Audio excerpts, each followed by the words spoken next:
여러분 그런 날이 있습니다. 또 그런 날이 있지 않습니까? 어떤 그 글이라든지 아니면 노래라든지 아니면 어떤 영화나 드라마의 장면이 이렇게 계속해서 생각나는 그런 날 있지 않습니까?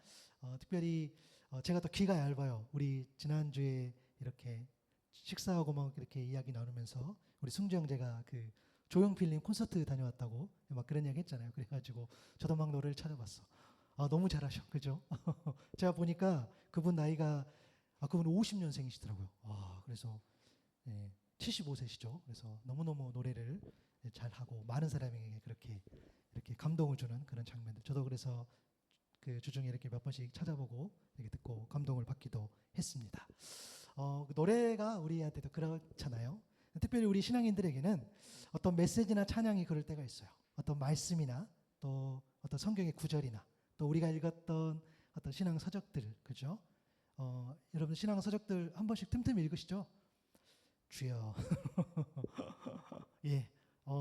저희 소모임실에 많이 있어요. 예, 필요하시면 또 와서 보실 수도 있는데 이제 그런 어떤 말씀이나 메시지가 우리에게 막 생각나면 이렇게 보기도 하고 생각하기도 하고 듣기도 합니다.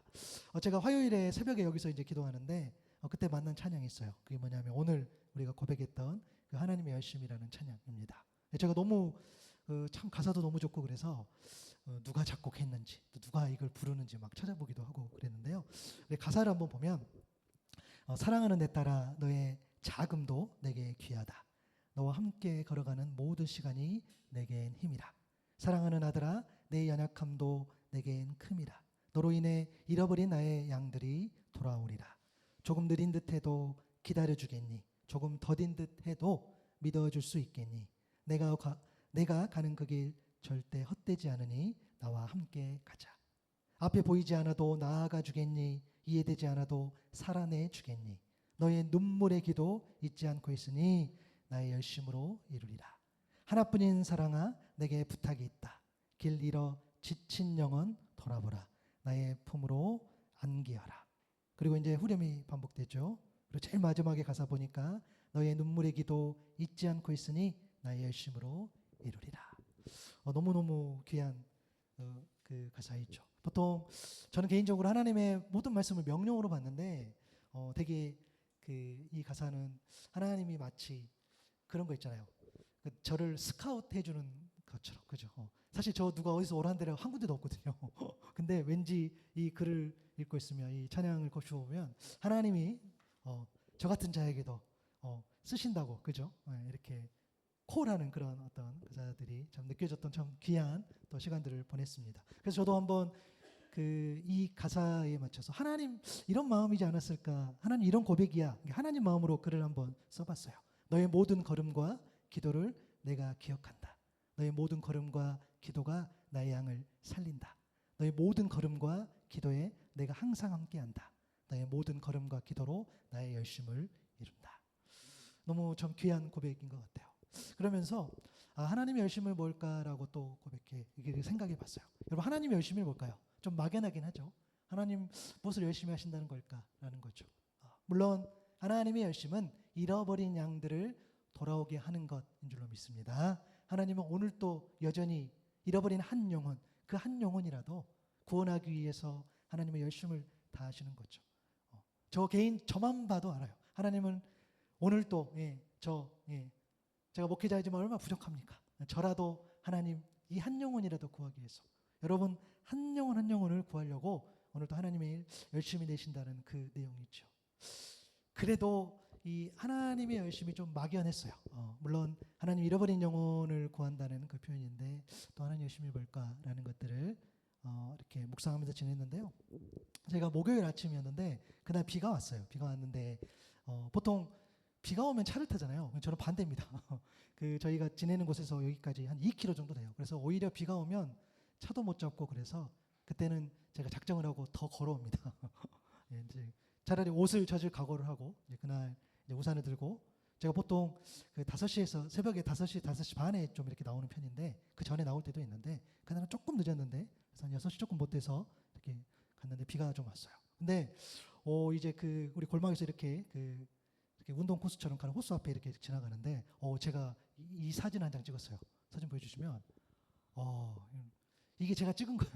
제가 막 이게 지금 비가 오는 장면은 아닌데 비가 오는데 막 우산으로 이렇게 해가지고 이게 무지개가겠어요.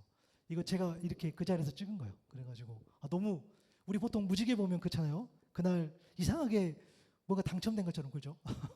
뭔가 주은 것처럼 굉장히 긍정적인 그런 겁니다. 심지어 굉장히 좀 이렇게 이제 굉장히 이기적으로 해석을 해요. 저기 그 세 번째 동이 저희가 사는 곳이고요. 그 앞에 학교가 애들 학교야. 그래서 막 저 혼자 막 스스로 막 해석을 해. 하나님 저기다가 또 무지개도 걸어주시고 하는구나. 그래서 제가 나중에 찾아봤는데 여러분 독일 속담에 무지개를 보면 그 후 40년간 좋은 일이 생긴대요. 아멘 하고 싶다. 너무 아멘 하고 싶어요. 이상하다. 이거 속담 그죠? 예. 너무 아멘 하고 싶은데 차마 할 수는 없고 마음속으로 몇 번 했는데 이런 속담이 있더라고요. 무지개를 보면 그 후 40년간 좋은 일이 생긴다. 어떤 그 색채 연구소 어떤 소장님이 유튜브에서 이렇게 했던 글을 제가 좀 인용해 보는데 그랬던 것 같아요. 그래서 그때 그 무지개를 보고 이렇게 하나님 주신 그런 영감이 무지개에 담긴 하나님의 열심을 이렇게 좀 묵상하게 됐어요. 그래서 무지개를 찾아서 떠났던 그런 또 한 주인데 오늘 그 말씀을 좀 이렇게 보는데요. 여러분 무지개 하면은요. 우리가 사용하는 이 개역개정 성경에 보면 무지개가 이렇게 직접 언급된 표현은 6번이에요. 그러니까 창세기 9장에 3번, 그리고 에스겔에 1번, 요한계시록에 2번. 생각보다 많이 언급되지는 않아요. 물론 이 원어가 다 같은가는 제가 거기까지는 확인은 못했지만 거의 같을 것 같은데 3번 책만 놓고 보면은 3번밖에 언급이 되지 않아요. 그런데 이 무지개는 성경에서 너무 중요하죠. 왜냐하면 이 언약의 증표이기 때문입니다. 창세기 9장 11절부터 13절에 보면 내가 너희와 언약을 세우리니 오늘 본문이죠. 다시는 모든 생물을 홍수로 멸하지 아니할 것이다. 땅을 멸할 홍수가 다시 있지 아니하리라. 하나님이 이르시되 내가 나와 너희와 및 너희와 함께하는 모든 생물 사이에 대대로 영원히 세우는 언약의 증거는 이것이니라. 내가 내 무지개를 구름 속에 두었나니 이것이 나와 세상 사이의 언약의 증거다. 언약의 증거가 뭐라겠습니까? 무지개였다는 거죠. 내용은 뭐였습니까? 모든 생물을 멸할 홍수가 이 땅에서 다시는 있지 않을 것이다. 내가 이것을 영원히 약속할게 라는 거죠. 그리고 대상은 하나님과 우리와 이 관계인데 대상인데 여기에 모든 생물까지도 포함돼요. 그러니까 하나님과 우리 사람과 모든 생물이 이 언약의 대상입니다. 여러분 오늘 그 말씀에요. 결론부터 말씀드리면 무지개에 담긴 하나님의 열심은 사망이 아니라 생명의 길을 가고자 하는 열심입니다. 오늘 제가 말씀 묵상하면서 결론을 먼저 말씀드리는 것이 오늘 훨씬 더 말씀을 이렇게 따라가는데 더 유익할 것 같더라고요. 우리의 길은 또 우리가 생각한 길은 또 우리가 어쩌면 가고자 하는 길은요. 결국에는 사망의 길에 더 가까워. 좋아 보이나 막 이렇게 죽음으로 향해 가는 그죠? 그 길 같은데 하나님의 열심은 반대로 생명의 길을 가고자 하는 그런 열심이라는 거예요. 한번 그 길을 좀 쫓아가봤으면 좋겠는데요. 여러분 무지개 언약하면은 한 사람과 한 사건이 떠오르죠. 우리가 신앙생활을 깊이 하지 않아도 그렇죠. 우리가 무지개하면 노아라는 인물이 떠오르고 또 방주, 또 홍수, 그리고 무지개 이런 표현들이 떠오릅니다. 사실 노아가 무지개를 보기까지 그 과정에는 상상하지 못할 엄청난 일이 있었죠. 여러분 그 시작은 이렇습니다. 창세기 6장 6절 7절인데요. 우리 한번 같이 읽어볼까요? 시작. 땅 위에 사람 지으셨음을 한탄하사 마음에 근심하시고 이르시되 내가 창조한 사람을 내가 지면에서 쓸어버리되 사람으로부터 가축과 기는 것과 공중의 새까지 그리하리니 이는 내가 그것들을 지었음을 한탄함이니라 하시니라. 아멘. 여러분 하나님이 한탄하셨다고 그랬어요. 이때 한탄은 후회고 탄식이고 슬픔입니다. 그리고 그 슬픔의 결과는 뭐냐면 내가 창조한 거지만 내가 이 사람들을 쓸어버리겠어. 사람뿐만 아니라 땅 위에 있는 모든 짐승들, 공중의 새까지도 내가 그렇게 할 것이다 라는 그 하나님의 의지가 바로 이 한탄, 슬픔의 결과였어요. 사실 우리는 사람인지라 하나님이 후회하시고 하나님이 슬퍼하시는 그 감정에 대해서 공감하기가 좀 어려울 것 같기도 해요. 그런 감이 없는 거죠. 그리고 제가 이전에도 설명했지만 말씀드렸지만 우리가 하나님의 영광을 이야기할 때도 우리가 아무리 하나님의 영광을 더 높이고 혹은 내 생각대로 깎아내린 것 같지만 그런 행동을 한 것 같지만 우리 하나님의 영광은 우리와 상관없이 훼손되지 않아요. 그죠? 더 영광 받으시면 영광 받으셨지 그러지 않는다고 말씀드렸어요. 그게 본질이지요. 이것도 마찬가지인 것 같아요. 우리가 설령 하나님을 너무 슬프게 했어. 그런데 그렇다고 할지라도 하나님이 더 슬퍼하시고 하나님이 더 후회하시고 사실 그런 분은 아니에요. 그죠? 틀린 말은 아니죠. 그죠? 그런데 성경에는 분명히 말해요. 하나님이 한탄하셨고 탄식하셨고 후회하셨고 슬퍼하셨다는 거예요. 사람 때문에. 하나님의 마음을 여러분 우리가 조금이라도 공감해 볼 수 있는 본문이 있어요. 뭐냐면 여러분 사사기 2장 18절에 보면 여호와께서 그들을 위하여 사사들을 세우실 때에 그 사사와 함께 하셨고 그 사사가 사는 동안에는 여호와께서 그들을 대적의 손에서 구원하셨으니 이는 그들이 대적에게 압박과 괴롭게 함을 받아 슬피 부르짖음으로 이때 이 슬픔이죠. 여호와께서 뜻을 돌이키셨음이거늘 여러분 이 슬픔의 원어가 한탄과 같은 의미예요. 물론 이 슬픔은 하나님의 슬픔은 아니에요. 이스라엘 백성의 슬픔 적에게 오는 압박감 그 괴로움 때문에 받은 슬픔이 바로 이 슬픔인데 여러분 이 사사기에 나오는 슬픔은요 단순히 적의 공격으로부터 오는 그런 슬픔이 아니에요. 나는 가만히 있는데 나는 의롭게 사는데 나는 하나님 앞에 거룩한 사람으로 잘 서 있는데 공격받고 내가 슬퍼하는 게 아니라 이 슬픔의 원인은 하나님을 경외하지 못하고 그래서 하나님 없이 자기 소견에 옳은 대로 행동한 교만한 자가 겪는 그 슬픔이에요. 사사기 2장 17절 그러니까 오늘 18절 앞에 17절을 보니까 그들이 그 사사들에게는 순종하지 아니하고 오히려 다른 신들을 따라가 음행하며 그들에게 절하고 여호와의 명령을 순종하던 그들의 조상들이 행하던 길에 속히 치우쳐서 떠나서 그와 같이 행하지 아니하였더라. 그러니까 이런 거죠. 멋대로 살다가 그러니까 자기 힘으로 최선을 다해서 자기 힘으로 살고 또 살고 또 살고 버티다가 도저히 안 되겠으니 너무 힘들고 너무 슬퍼서 하나님 앞에 돌아갔더니 하나님이 구원해 주셨다라는 그런 거죠. 하나님 아버지의 마음도 그랬어요. 반대인 거죠. 하나님은 마지막까지 기다리고 또 기다리고 너 그러면 안 돼. 너 그러면 안 돼. 너 그러면 죽을 줄 몰라. 너 그렇게 살면 안 된다니까. 너 돌아올 수 없다니까. 너 계속 기다려. 오늘도 그렇게 하나님을 기다리시는데 그렇게 마지막까지 버티고 또 버티신 그 하나님, 그 사랑의 하나님인 거죠. 그런 의미예요. 여러분 스바냐 3장 17절에 보면 우리 한번 같이 읽어볼게요. 시작. 너의 하나님 여호와가 너희 가운데 계시니 그는 구원을 베푸실 전능자이시라. 그가 너로 말미암아 기쁨을 이기지 못하시며 너를 잠잠히 사랑하시며 너로 말미암아 즐거이 부르며 기뻐하시리라 하리라. 아멘. 여러분 우리 한번 생각해 보세요.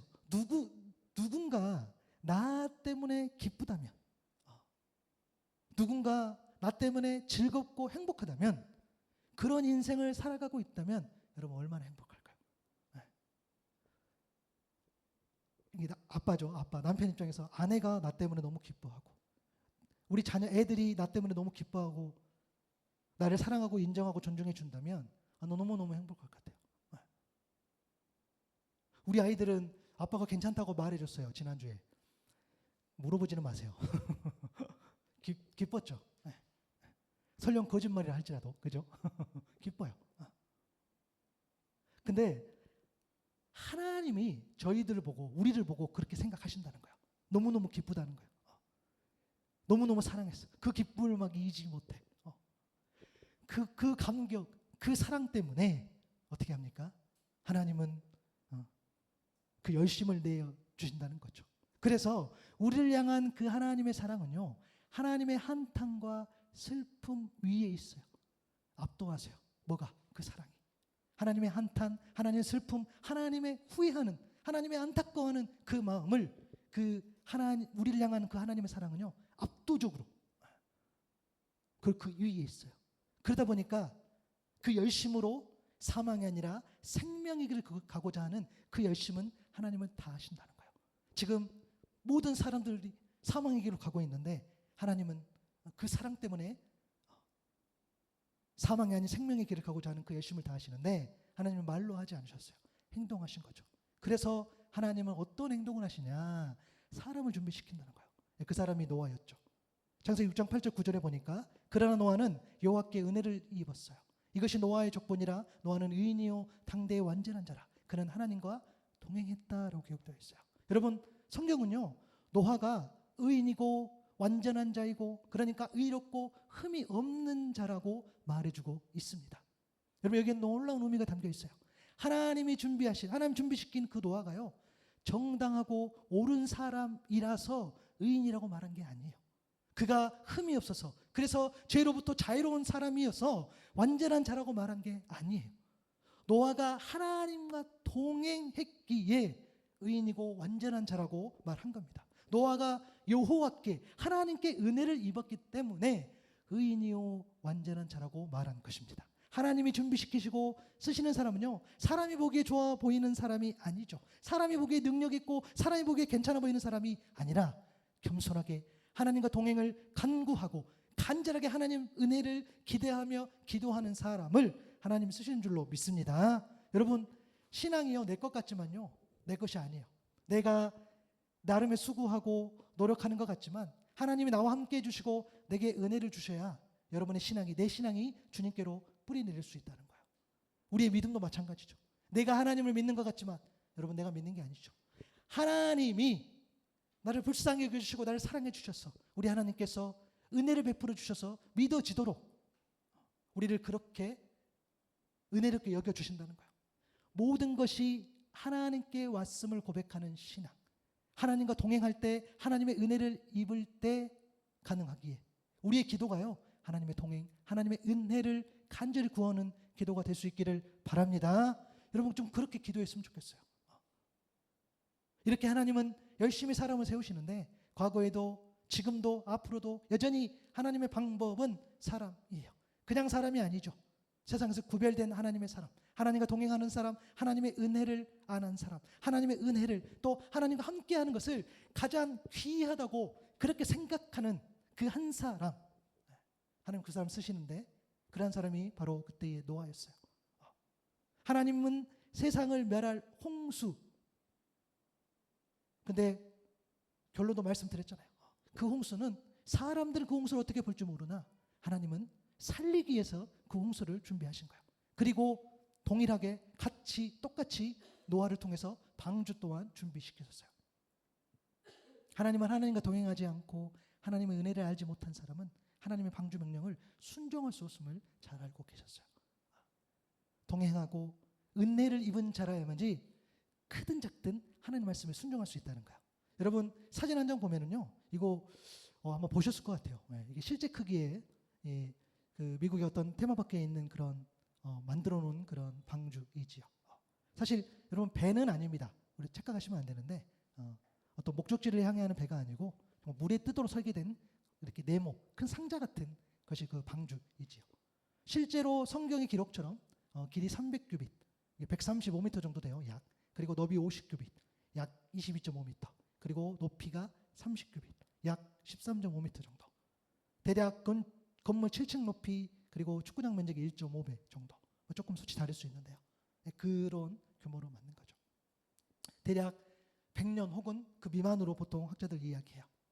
여러분 믿음이 아니고서는 그렇잖아요.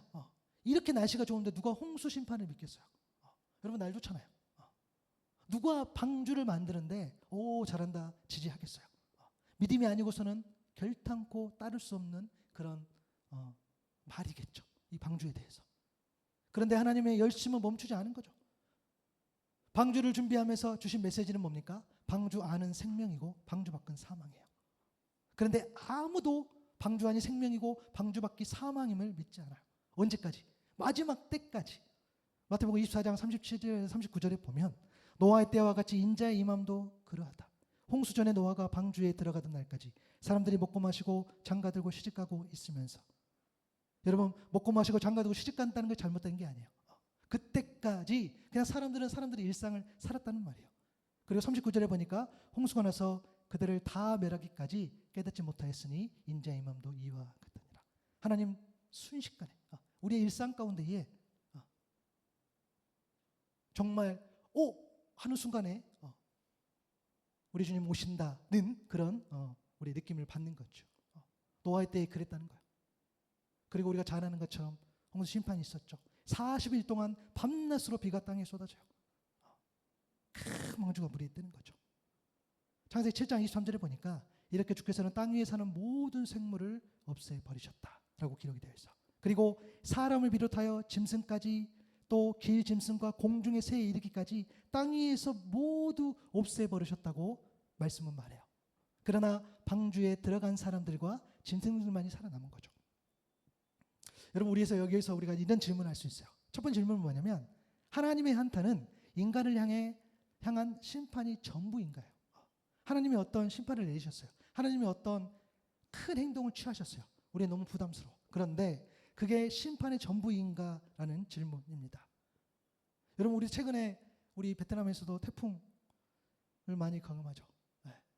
저도 여러분 아시겠지만 저도 몇 날 며칠 여기 있었기 때문에 작년에는 비, 그죠? 작년에는 바람, 어마어마했죠. 나무 다 뽑히고, 그리고 올해는 이제 비, 엄청나게. 근데 우리 그것만 경험해도 막 잠을 못 자잖아요, 그죠? 그리고 우리는 아니지만 어떤 지진이라든가 혹은 쓰나미라든가 이런 거를 경험할 때면 온 세계가 그것 때문에 힘들죠. 그런데 성경에도 보면 알겠지만 40일 동안 비가 내렸다는 거예요. 창세기 7장 24절을 보면 150일 동안 물이 땅을 뒤덮었다 했어요. 여러분 이게 말이 안 되지 않습니까? 몇 날 며칠만 비가 와도 물이 안 빠지고 막 복잡한데 40일 동안 비가 쏟아지고 150일 동안이나 땅을 뒤덮었다는 거예요. 여러분 그러면 누가 봐도 심판 아닐까요? 에이 기분 나빠. 너희도 한번 당해봐라. 하는 창조주 입장에서 너희들 내 말도 안 듣고 그렇게 말 안 듣니 한번 혼나봐라 라는 것들. 실제로 다 죽는 경험을 하게 되는 거죠. 그런데 하나님의 본심은 다르다는 거예요. 여러분 달라요. 우리는 이 하나님의 본심에 대해서 이해하지 못하면 이 자체를 이해가 안 돼. 오늘 본문과 여러분 예레미야 29장의 내용이 상당히 겹쳐요. 저 너무 감사해요. 저도 개인적으로 묵상하면서 너희 내용이 너무 똑같아요. 여러분 예레미야 29장 11절 봐볼까요? 한번 읽어보겠습니다. 시작. 여호와의 말씀이니라 너희를 향한 나의 생각을 내가 아나니 평안이요 재앙이 아니니라 너희에게 미래와 희망을 주는 것이니라. 아멘. 너무너무 유명한 말씀이죠. 여러분 이 말씀의 배경은 이랬습니다. 바벨론이요 결국에 남유다를 무너뜨리죠. 남유다는 망해요. 바벨론이라는 나라에서 포로도 끌려가게 되는 그런 상황. 그렇죠? 누가 봐도 재앙이지요. 그런데 여러분 잘 보셔야 돼요. 남유다의 멸망은 그 원인은 우상숭배였어요. 그냥 우상숭배도 아니야. 어마어마한 우상숭배. 정말 갈 때까지 간 우상숭배. 정말 하나님 없는 삶의 절정. 그게 멸망의 원인이었어요. 하나님의 심판의 원인이셨어요. 노아의 때도 마찬가지예요. 죄악이 가득했어요. 마음의 악한 계획이 가득했어요. 하나님 그걸 보셨어요. 언제까지? 마지막까지 참다가 하나님 그걸 보셨다는 거예요. 그런데 여전히 하나님은 재앙이 아니라 평안이고 미래와 희망을 주는 것이라고 말씀하셨다는 거예요. 그 증거가 있어요. 뭐냐면 여러분 갑자기 기도를 이야기하는데 예레미야 29장 12절 13절을 보면 너무 유명한 말씀이죠. 읽겠습니다. 시작. 너희가 내게 부르짖으며 내게 와서 기도하면 내가 너희들의 기도를 들을 것이요 너희가 온 마음으로 나를 구하면 나를 찾을 것이요 나를 만나리라. 아멘. 여러분 제가 계속 말씀드려요. 여러분 기도는요 구한다는 것이 본질이 아니에요. 구하는 게 맞지만 여러분 기도는 관계예요. 하나님과 친밀하면 친밀할수록 여러분 기도 응답을 받을 수밖에 없어요. 내가 많이 구해서 내가 간절히 구해서 기도 응답을 받는 게 아니라 하나님과 친함으로 기도 응답을 받는 게 왜? 하나님 아버지가 원하는 것을 구하기 때문이에요. 하나님과 친밀한 사람은 하나님이 원치 않는 것을 구하지 않으세요. 거룩하지 않고 존귀하지 않고 사람을 죽이고 사람을 살리지 못하는 그런 것들을 하나님하고 친한 사람이 구하겠어요? 내 만족과 내 유익 물론 있지요. 그러나 그런 것들을 기도하면서 털어내는 것이 온전한 기도이지. 쓸데없는 것들 그래서 구하지도 않아요. 그거 마찬가지인 거죠. 재앙 중에라도 여전히 돌아오라는 거예요. 지금 끌려가고 나라가 멸망하고 그런 과정이라도 왜? 무슨 원인이었어요? 하나님을 잘못 믿는 것 때문에 심판받는 그때라도 그 재앙이라도 여전히 돌아오면 하나님께 부르짖고 기도하면 하나님이 들어주시고 온 마음으로 찾으면 만나 주신다는 거예요.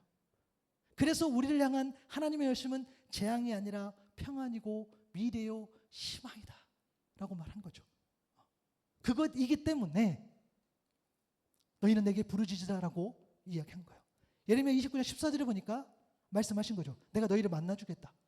내가 너희를 포로 생활에서 돌아오게 하겠다. 내가 너희를 쫓아보냈던 세상의 모든 나라 모든 지역에서 너희를 모아오겠다. 내가 너희를 포로로 보냈으나 나는 너희를 그곳에서 너희의 고향으로 다시 데려오겠다. 나 주의 말이다. 무슨 말입니까? 심판이 있지만 그 심판이 마지막이 아니라 다시 새롭게 시작할 수 있도록 그렇게 고향으로 데려올 것이다 라는 하나님의 열심이라는 거예요. 노아 때도 마찬가지죠. 홍수 심판이 있기 전에 이미 방주를 계획하셨어요.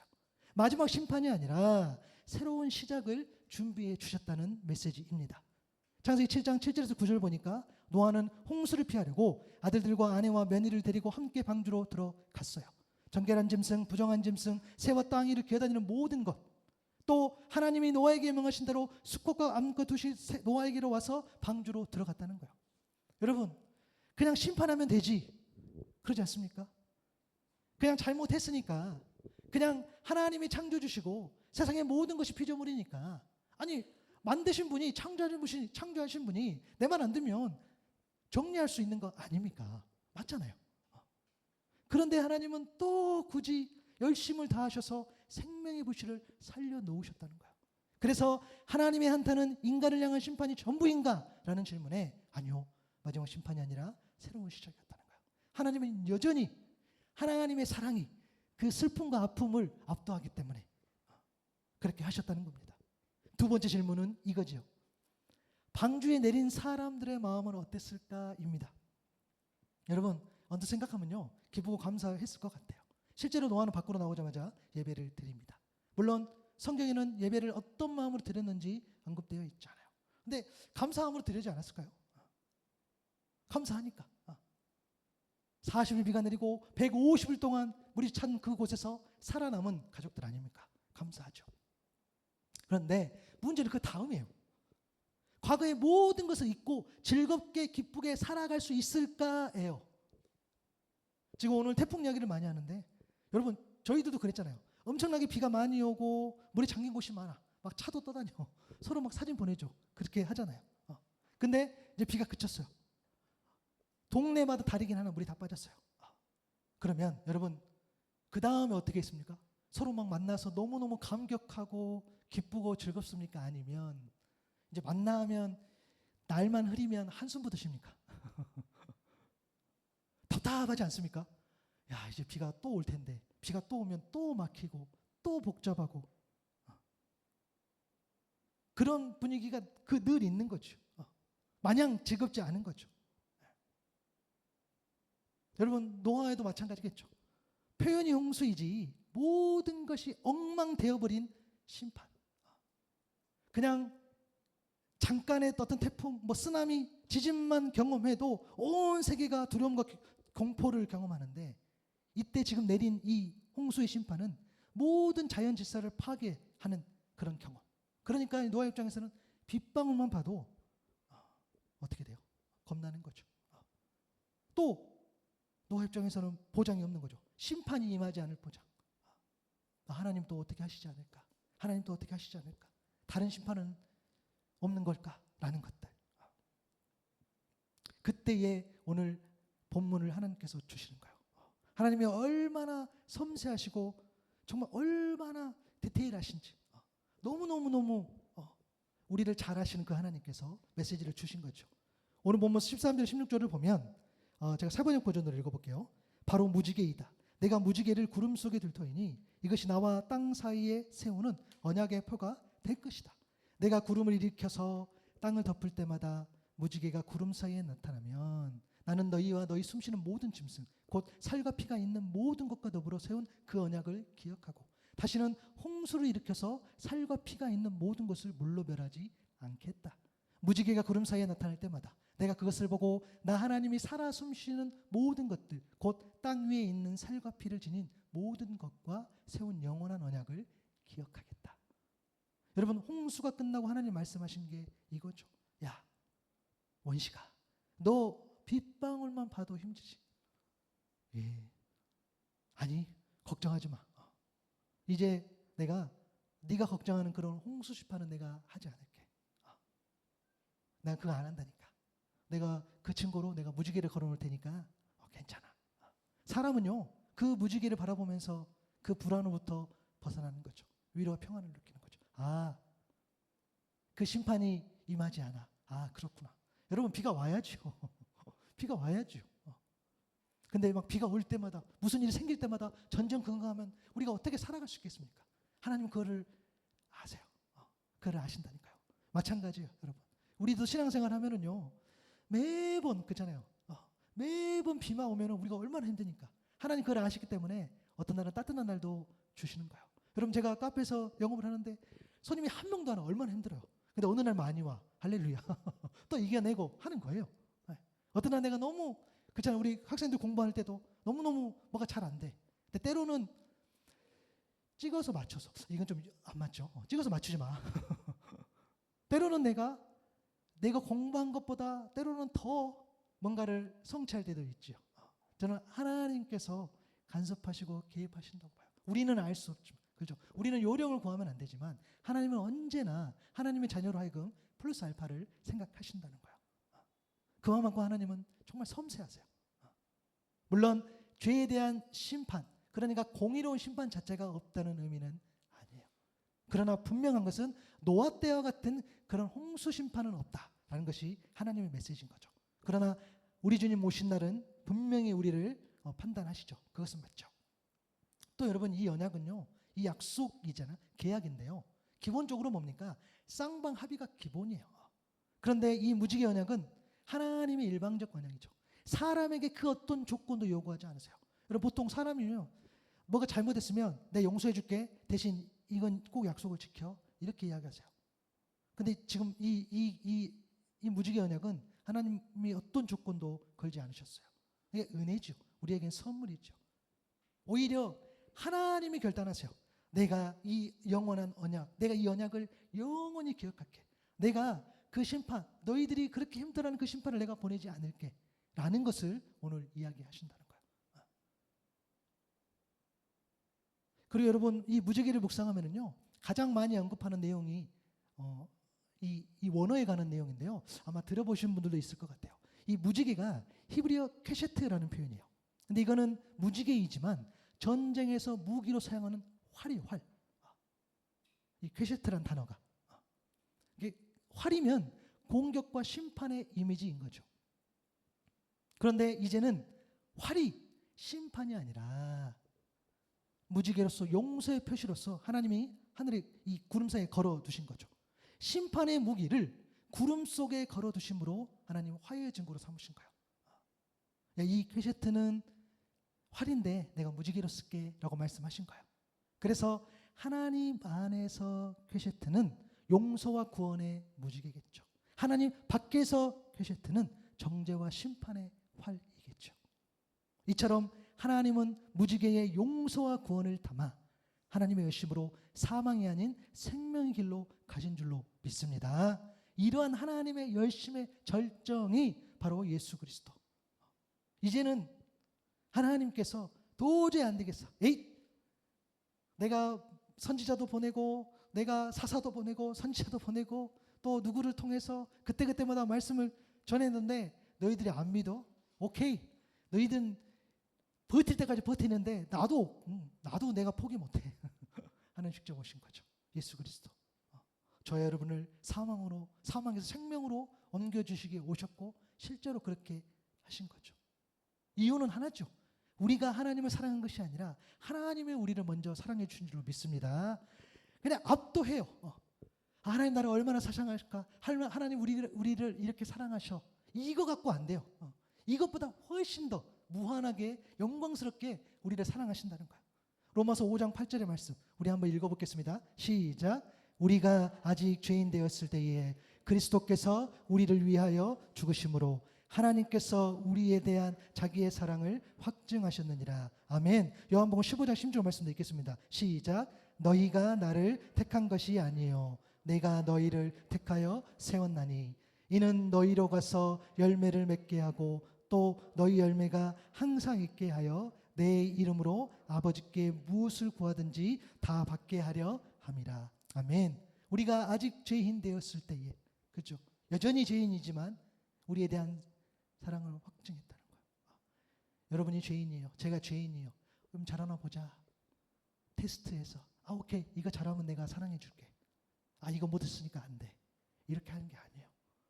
하나님은 우리가 이미 우리 주님은 우리가 아직 죄인 되었을 때도 여전히 예수 그리스도를 통해서 우리를 사랑하셨다는 거. 그리고 우리를 택하여 주셨다는 거. 내가 뭔가를 잡은 것 같지만 아니요. 하나님께서 우리를 택하여 주셨다는 거. 그 하나님의 열심인 거죠.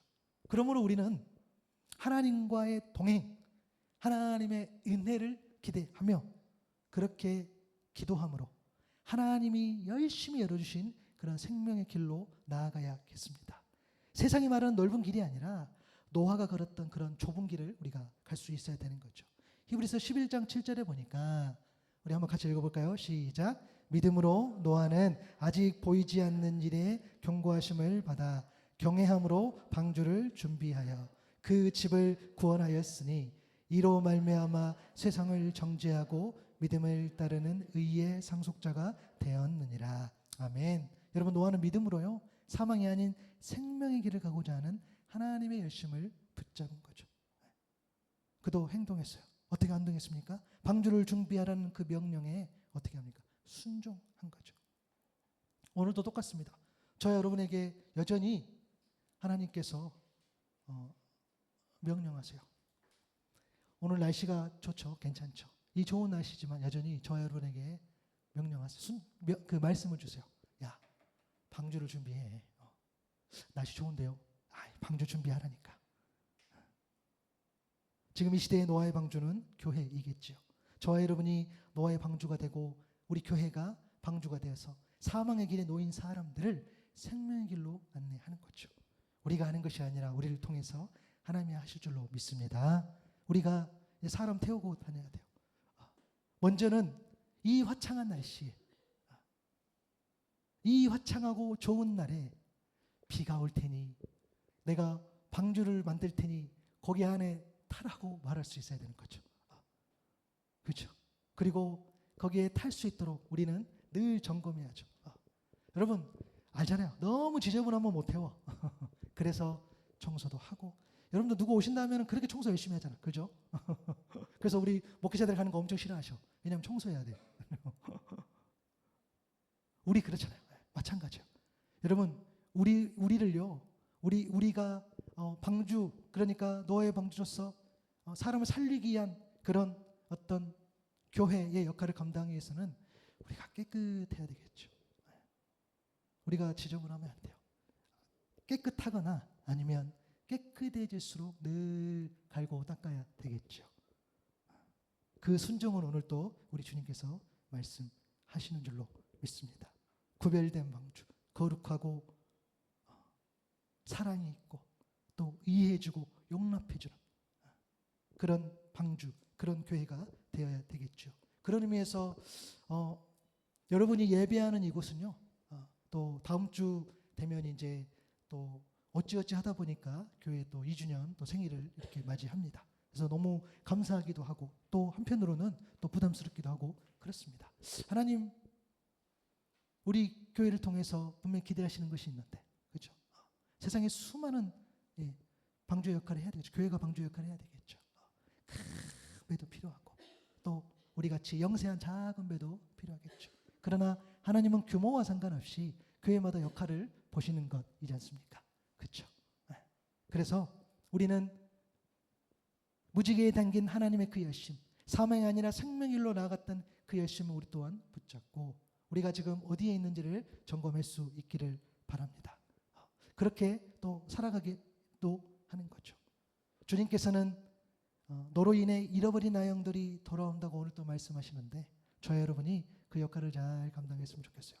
여러분 뭔가를 하자, 뭔가를 해야 한다라고 말씀드린 것이 아니라 하나님이 우리를 그렇게 불렀다는 것을 말씀드린 거예요.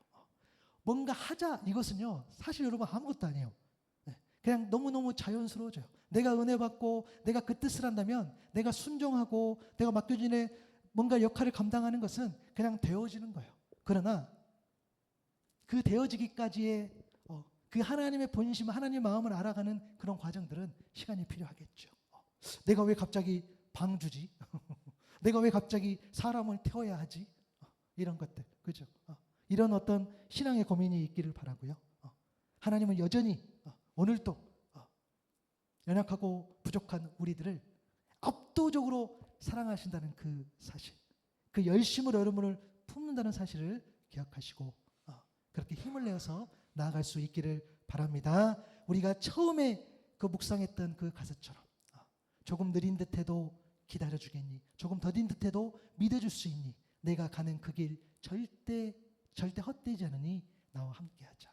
너의 눈물의 기도 잊지 않고 있으니 나의 열심으로 이루리라. 이 위로가 여러분의 위로가 될 수 있기를 바라고요. 그렇게 하나님의 사람으로 설 수 있는 저 여러분 될 수 있기를 바랍니다.